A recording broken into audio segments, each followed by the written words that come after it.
መቀመጫዬን ሁሌም ያመኝ ነበር። የሚሰማኝ ብቸኛው ስሜት እሱ ብቻ ስለነበር ያንን ስሜት ለመካድ ስሞክር ቆይቻለሁ።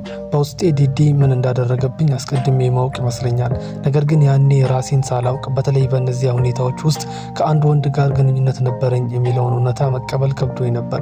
ያኔ ምን ያህል ነገሮች ያልገቡኝና ፈሪ እንደነበርኩ ሳስበው ጸጸታለሁ። ሰዎች አሁን ድሮ የምናውቅ ሰው አይደለህም ይሉኛል። እውነትም አይደለሁም። እነዚህ 48 ሰዓታት ልክ እንደ ቅዠት ነበሩ። በአእምሮዬ ውስጥም የተመላለሱ ሊጠፉ ያልቻሉ ክፉ ትዝታዎች።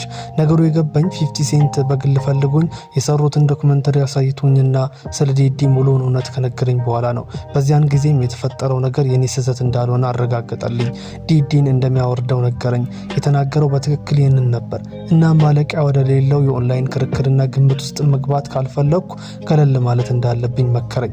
ለተወሰነ ጊዜ ረፍት እንደወስድም ራሴን እንዳረጋጋና ሀሳቦችን እንዳስተካክል፣ ሁሉም ነገር ሲረጋጋ ደግሞ ለራሴ አዲስ ጅምር እንድሰጥም መከረኝ። ስለዚህ ሄድኩም። ነገር ግን የዲዲ እናት በይፋ ወጥታ ዶክመንተሪውን ስትክድና ሁሉም ነገር ፈጠራ ነው ብላ ስትከራከር ሳይ ያ ፍርሃት ተመልሶ መጣብኝ።